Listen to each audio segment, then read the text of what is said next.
Greetings, guest. Welcome to the Patriarchy, where we explore cinema classics fueled by predictive Hollywood programming and unpack how our favorite characters in cinema got egg all over their faces. I am your commentator, Dom, and tonight we're unpacking the questionable casting of Alicia Silverstone in The Crush as the Aerosmith Chick and The Babysitter. Alicia Silverstone is one of those unproblematic Hollywood faves who reached massive stardom after playing the iconic fashionista rich girl Cher in Amy Heckerling's 1995 Clueless, which I learned in researching this video. Clueless was loosely based on an 1815 Jane Austen novel titled Emma. But in this video, we are going to focus on what Alicia Silverstone was doing in those 3 years leading up to her breakout role as a young teen who was cast in multiple, very questionable roles. Whether it's 16-year-old Alicia Silverstone playing the sexually charged, psychotic girl next door, or 2 years later and Barely Legal, she's cast as the wildly inappropriate fantasy of one old geezer, 2 young adults, and a male child, she's been cast in some pretty creepy roles, or should I say roles where she's being creeped on. So I'm going to break this video up into 3 parts, and I'm going to try and get this right chronologically. First, we're going to talk about The Crush, which was released in 1993 and based on the real-life events of writer and director Alan Shapiro. Then we'll talk about her short time as a video girl in a trilogy of Aerosmith videos, Cryin and Amazing, which were released in 1993, and Crazy from 1994.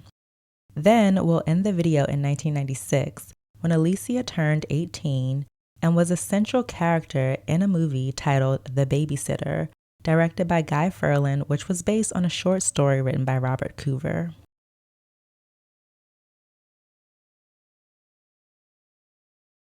In 1993, Alicia Silverstone was 15 years old when she started filming psychological thriller The Crush. The Crush is a movie based on a true story written about a girl named Adrienne who was 15 years old and became incredibly infatuated with an older man, Nick, who was staying in her parents' guest house. Now, this film is rated R, which means restricted, under 17 requires parent or guardian, and contains adult material. So this means that 15 turned 16-year-old Silverstone wouldn't have even been able to see this movie without an adult present at her age. Although she was legally emancipated from her parents at the age of 15, so I wonder how that works. Either way, she was a minor, and The Crush, in which her character, who is also a minor, displays her underdeveloped sexuality towards this older man that she's crushing on. Alicia's character, 15-year-old Adrienne, plays the crazed pursuer of a 28-year-old man who is played by actor Cary Elwes, who was 30 years old at the time. I must say, Adrienne's character is extremely well written, likely because she's actually based on a real-life person. She's crazy smart, has a variety of interests, she's very talented, and she has a lot of depth to her, unlike most teenage characters that we see who are only interested in shopping and boys.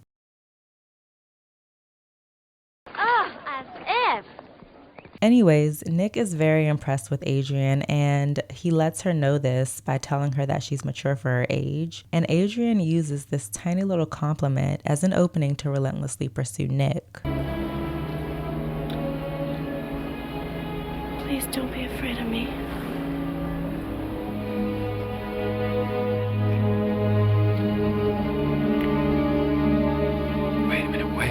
To be fair, after getting a taste first, you can count on me.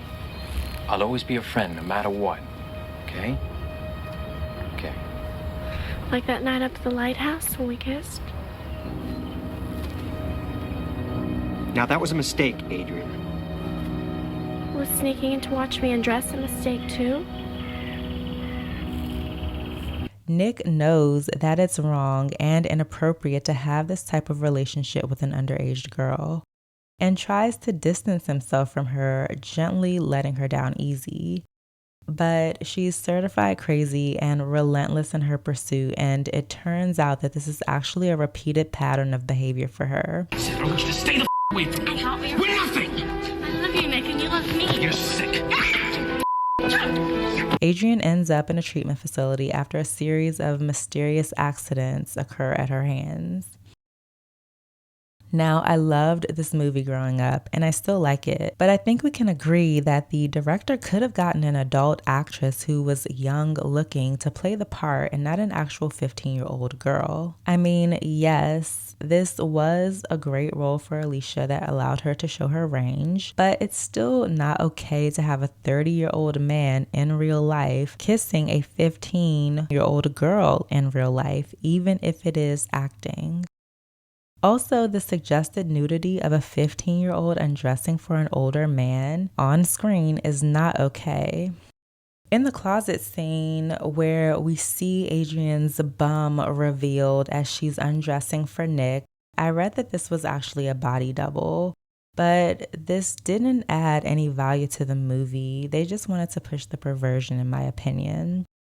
Like, I don't have a problem with the story because it's someone telling their truth, and this truth made for a great big screen drama, but it doesn't make the morality of a minor acting out passionate scenes with an adult okay.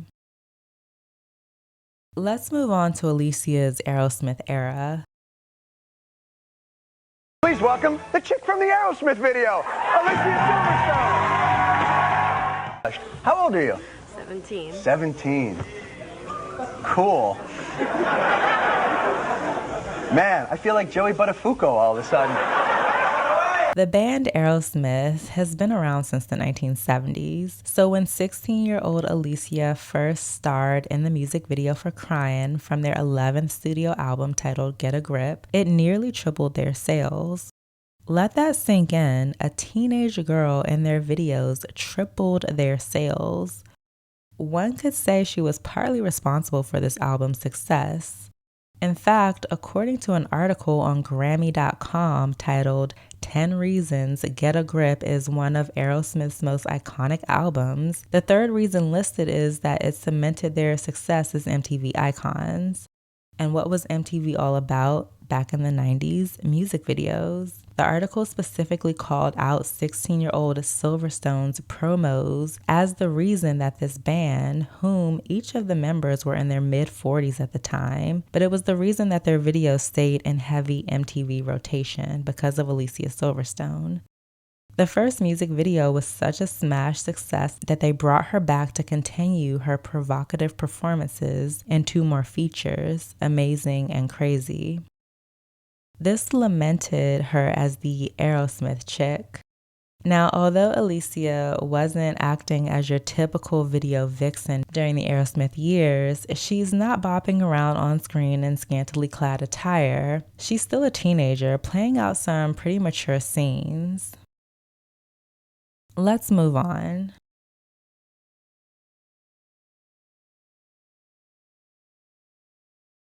Now we're going to move into the most disturbing part of the video, and that was when Alicia Silverstone was 18 years old and playing an underage babysitter in the 1995 classified psychological thriller, The Babysitter. I came across this movie on Paramount Plus, and when I saw Alicia Silverstone on the cover art for the film, I said, Alicia Silverstone, I like her, let's see what this film's about. Sure, it looked pretty low budget, but how bad can it be? Boy, was that movie an experience that I'd like to forget, an experience that made me feel completely uncomfortable and completely ill at ease, like I wonder if that was the director's intention with this. An experience that made me not even want to finish this creepy quote-unquote thriller. To give some context, when I talk about movies, they are films that I've normally already seen a handful of times, and if it's a film that I've never seen before, I'll typically try and watch it at least twice before making commentary on it to make sure that I'm catching all of those little details. This film I could only watch once. That's how bad it was. Like, I would feel icky watching it again, even for research. So an overview of the plot, and I may get some details wrong again because I only saw it once, and honestly I didn't even finish it, so if you know how this movie ends, share that down below. But Alicia Silverstone is playing a teenager named Jennifer, and Jennifer is babysitting for this older couple that has 2 young school-age kids, a girl and a boy. So the couple is getting ready to go to this party when the dad comes downstairs in his boxers and he's checking out the babysitter, remarking how cute her outfit is. And this is her outfit. Nothing sexually suggestive or inappropriate, and she's wearing this throughout the entire film. And essentially the story centers around Jennifer being the hot teenage babysitter that is the sexual fantasy of nearly every male in the film. First, there's the boyfriend. The boyfriend actually kind of seemed like an okay guy, aside from the fact that Jennifer repeatedly tells him, "No, don't come over while I'm trying to work." But he comes over anyway, trying to get some action with 2 young kids in the house. Then there's the husband. He was by far the creepiest creep in the film. His wife knows it too. Throughout the movie, there are scenes of this geezer imagining himself walking in on the babysitter in the bathtub, imagining himself walking in on the babysitter having sex with her boyfriend, imagining himself taking advantage of the babysitter on the car ride home.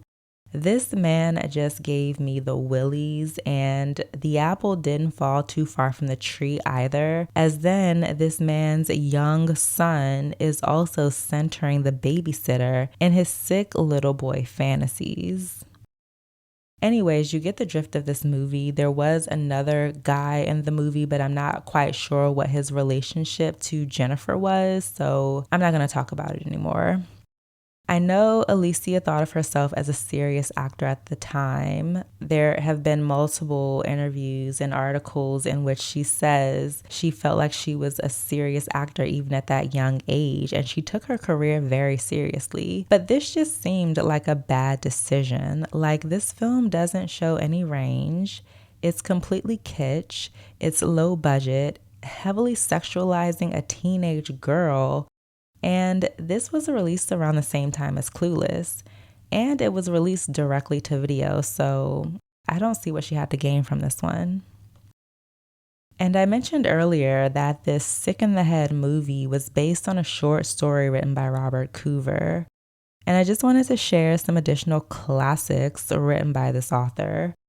Robert Coover also wrote a book titled Spanking the Maid. According to Amazon, this is a novel that tells the story of a master and his maid and the irresistible ritual that binds him.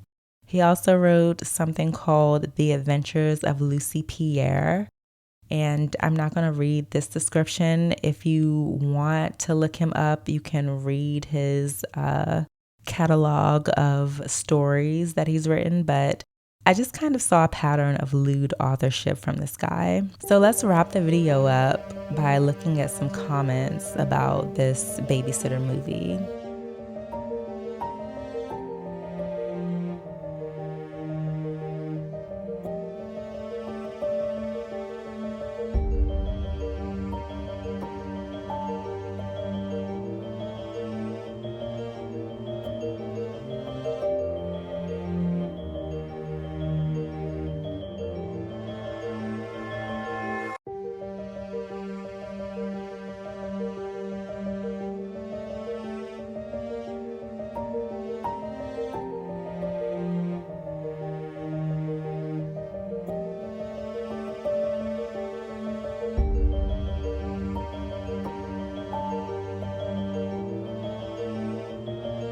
So what are your thoughts on some of Alicia Silverstone's earlier, more provocative roles during her teenage years? Leave a comment down below, and if you've made it this far, please like, share, and subscribe for more. Signing off now, your friend, Dom.